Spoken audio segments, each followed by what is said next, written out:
붓다 인가를 받은 나를 소개합니다. 스님 자신의 일이기 때문에 이런 것을 공표하기가 곤란해서 유보를 해왔습니다. 석가모니 부처님 반열반 하신 후, 그러니까 2500년 설이 있고 3000년 설도 있습니다만 그 이후로 어느 누구도 보신 부처님에 대해 확신을 가지고 말한 분은 없습니다. 오늘 처음 오신 분, 이 말을 알아들어야 됩니다. 진짜 부처님이 계심을 몰랐습니다. 지금까지 마음이 부처라고 했죠. 그런데 5년 전에 영산불교에서 21세기 붓다의 메시지이라는 책을 내면서 부처님은 절대계에 계신다 하는 것을 강조하고 선언했습니다. 그러니까 1600년 내려온 기존의 한국 불교 교단에서 깜짝 놀라면서 자기네들이 존재해야 할 입지가 좁아지고 없어질 위험을 알고서 여러 가지로 핍박을 해왔습니다. 그러나 나는 그 후로 계속 부처님의 뜻을 따라서 정법을 펼쳐야 한다. 는 소명감으로 굽히지 않고 할 말을 하고 있습니다. 지금부터 10여 년 전입니다. 2000년 1월 4일 하나의 붓다가 탄생했기 때문에 3개 붓다님들의 축제 한마당이 벌어졌습니다. 그 장면을 여러분에게 다 이야기를 못합니다. 밀장이기 때문에 이야기를 못하고 그 당시 내가 부처님을 칭견한 극적인 장면만을 여러분한테 말씀드립니다. 그러니까 약 10년 전 일인가 봅니다. 대적정산매에 들어 절대계에서 부처님을 배웠을 때입니다. 그것이 처음이요 마지막이었습니다. 스님이 하나도 가감없이 솔직히 실토합니다. 왜냐하면 이유가 있습니다. 저 하늘의 태양이 두릴 수 없듯이 사부님이신 광명만덕님만 직접 부처님을 뵙고 법문을 듣고 대화합니다. 광명만덕님이 반열반 하신 후에는 법통제자로서 자제만연히 부처님을 직접 뵙고 뜻을 받들어 교단을 이끌어가게 됩니다. 그때가 되면 필요할 때마다 상세하게 부처님을 여러분한테 그려가면서 법문을 할 기회가 많을 것입니다. 우리 태사부님, 나한테는 사부님이신 광명만덕님은 1314년 이래로 언제나 부처님을 뵙고 법문을 듣고 말씀을 나누시고 계십니다. 그것만 알아두십시오. 내가 대적정산매에 들어 부처님을 칭견했을 때의 일입니다. 우리 부처님은 가히 우주의 주이시구나 하는 것을 느꼈습니다. 도저히 측량할 수 없는, 측량이 되지 않는 그런 거룩하신 대성자였습니다. 옛날에 내가 씨름장사 이만기를 씨름판에서 그러니까 아주 가까이서 본 적이 있었습니다. 직감적으로 이 나라 어느 장사도 이 사람을 당해낼 수 없을 만큼 대단한 씨름장사구나 하는 것을 느꼈습니다. 그와 같이 우리 인간은 불성이 있기 때문에 또 공부를 많이 한 분은 굉장히 감이 예민합니다. 나는 부처님의 찬란한 후광에 불가사의한 빛에 압도당했습니다. 그 빛은 5색이 아니고 7가지 무지개색도 아니고 100가지 1000가지도 아니고 정말로 허엄경이나 법화경에서 표현했듯이 1000만억가지 갈래의 빛이여 청정한 맑은 빛이었습니다. 태양빛 아래 다이아몬드처럼 온몸은 빛의 불꽃들에 휩싸여 있었습니다. 그 몸에서 방사되는 백종호색광, 그러니까 무량억 정광은 우주를 날카롭고 강렬하게 강하게 관통하고 있었습니다. 이 부처님이 바로 우주의 중심이 되는 결정체요. 주인이요, 주임을 직감했습니다. 우주와 하나의 몸으로 계심을 직감했습니다. 내가 보는 부처님의 여러 신체의 부분은 황홀하기 그지없어서 어리 빠지고 취할 정도로 멋있고 예쁘고 아름답고 아름다웠습니다. 부처님의 음성이 들립니다. 불과를 칭한 이에게는 아들아. 그럽니다. 내 아들. 그럽니다. 아들아. 내 아들 자제마냥. 하고 부르는 소리는 영적으로 힘이 있었고 그지없이 맑고 고왔습니다. 여러분, 영과 귀신들 목소리 다르고 하늘사람 목소리 다릅니다. 자비와 사랑이 가득했습니다. 걸음걸이는 무거웠고 동시에 가벼움을 느꼈습니다. 부처님 말씀입니다. 너는 문수의 법왕자 붓다로서 오늘 너를 인가한다. 앞으로 너는 부처님이 절대계에 계심을 세상에 선포하고 왜곡된 무화설을 바로 잡을 것이니라. 여러분, 왜곡된 무화설을 알지요. 내가 여러 번 법문을 했기 때문에 연불이 정법임을 널리 알려라. 그리고 업의 무서움을 일깨워줘라. 여러분, 업이 무섭습니다. 업이 하시며 정수리를 쓰다듬어 주시자. 나는 예, 신명을 다 바쳐 그리하겠나이다. 라고 대답했습니다. 이 말이 떨어지자마자 그 자리를 드셨습니다. 나는 내내 신비에 쌓인 화물감 자체가 되어가지고 부처님 뜨신 후에도 한동안 그 청정하고 희유한 기에 휩싸여 있었고 내 몸은 새털같이 가벼움을 느꼈습니다. 곧 삼매에서 일어나 일상의 나에게로 돌아왔습니다. 이것이 처음이요 마지막이었습니다. 나는 법왕자입니다. 나는 법왕자이기 때문에 법을 설할 의무가 있습니다.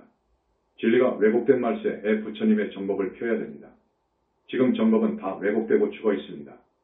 여러분, 연불이 정법입니다. 부처님은 절대계에 계십니다. 실제로 수행자가 21세기 붓다의 메시지 권대로 하면 누구나 부처님을 뵐 수 있습니다. 선정을 넘어서 아라한 삼매를 넘어서 보살 삼매를 넘어서 붓다의 삼매로 들어가야 됩니다. 대단히 어려운 난관이 있습니다. 이것은 마장의 장애를 받아서 인간은 도저히 들어갈 수가 없습니다. 아라한 삼매 이상은 들어가기가 무척이나 힘듭니다. 그것을 알았습니다. 그건 불가능에 가깝습니다. 그렇기 때문에 부처님 이후 지금까지 어느 종교, 불교의 어느 교단, 어느 종파 큰 스님들이 거의 아라한 이상의 성과를 얻기가 힘들었습니다. 그러나 우리 영산불교 현지사는 지금 35명의 보살을 쏟아냈습니다. 여러분, 정법에 귀의해야 됩니다. 부처님께 귀의해야 됩니다. 이것이 가장 중요합니다. 이 말씀을 여러분의 마음속에 꼭 새기십시오. 이 만연이 힘주어서 여러분한테 권합니다. 정법을 따라야 됩니다. 우리는 죽어도 정법을 따라야 됩니다. 부처님은 절대계에 여여히 계십니다. 절대계를 경전에서는 상적광세계라고 합니다. 상적광세계가 있습니다. 그건 대적정산매를 통과해야 들어갑니다. 거기는 그 어떤 사람도 들어갈 수가 없습니다. 영산 당시 아난이고 가섭이기 때문에 이런 큰 성과를 얻은 것입니다. 자제만연의 이 법문을 말세 우리 불교 어느 종파 스님들도 믿으려고 아니합니다. 천여년간 아니 2000년여간 세뇌되었기 때문에 부처님이 절대계에 계신다는 소식을 듣지 못했기 때문에 이것을 이해 못합니다. 부처님 없다고 합니다. 부처님 없다고 해. 있다고 하면 천마라고 합니다. 천마에 대해서는 영산불교 이상으로 아는 스님들은 없을 것입니다.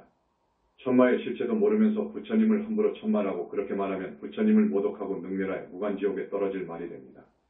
부처님을 뵈려면 깊은 산매에 들어가야 되고 앞에서 말씀드렸죠. 무량억정광을 봐야 됩니다. 이게 기준입니다. 내 책에 강조했을 겁니다. 역사 이후로 무량억정광을 본 분이 몇 분 없습니다. 지금 태사부님이신 광명만덕님이 반열반 할 때까지는 나는 지금처럼 법을 설할 것입니다.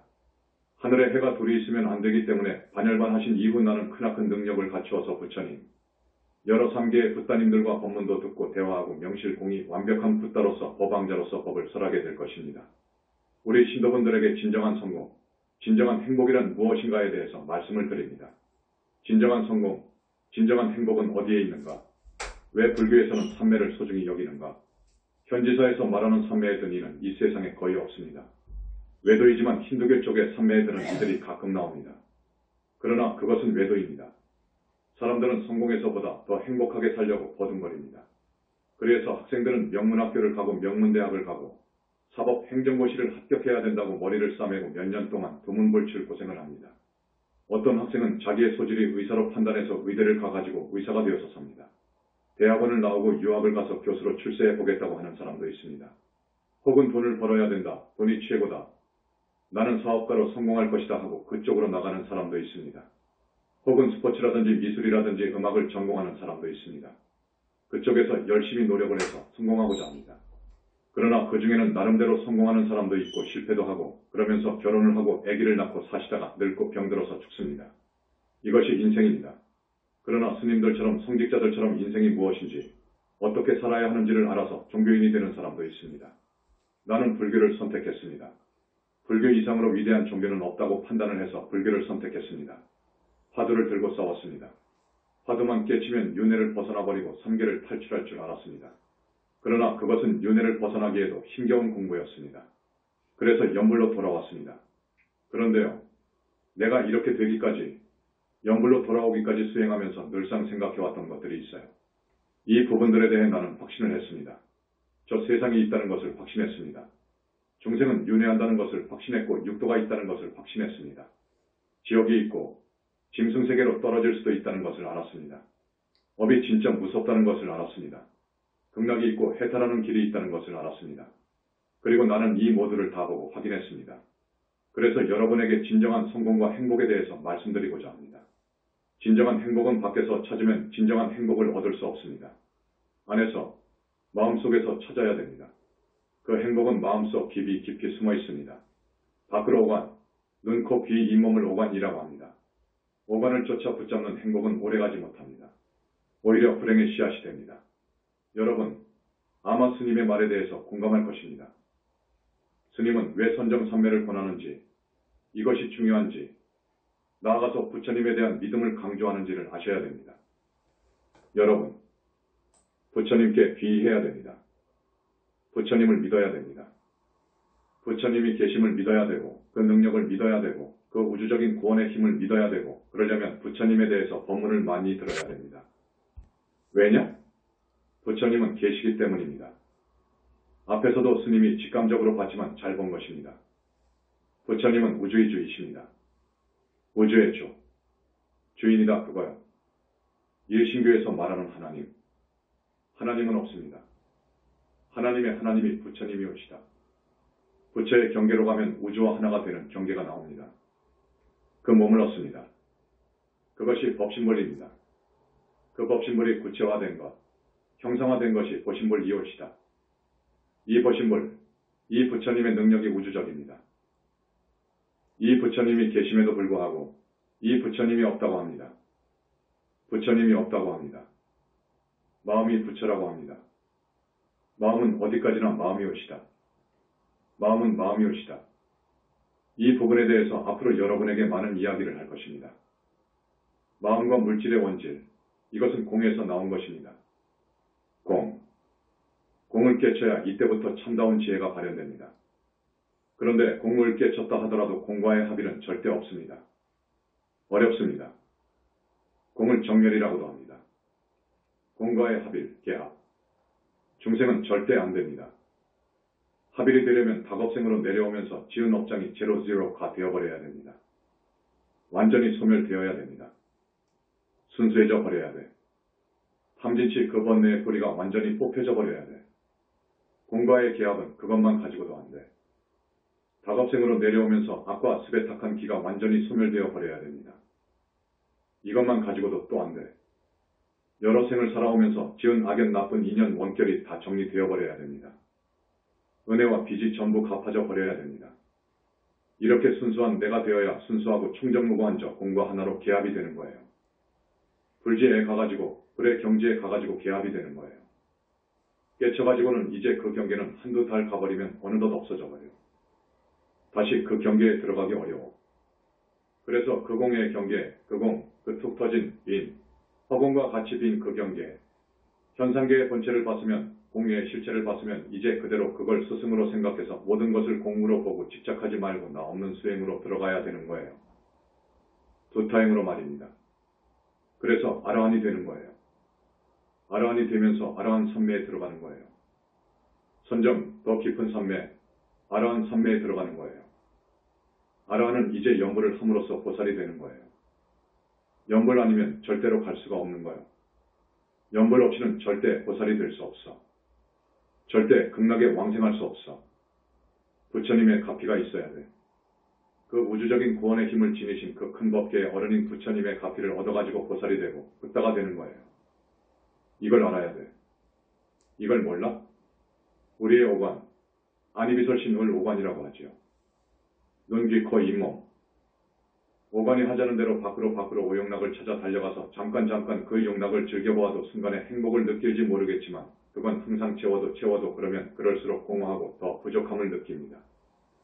중생은요 이렇습니다.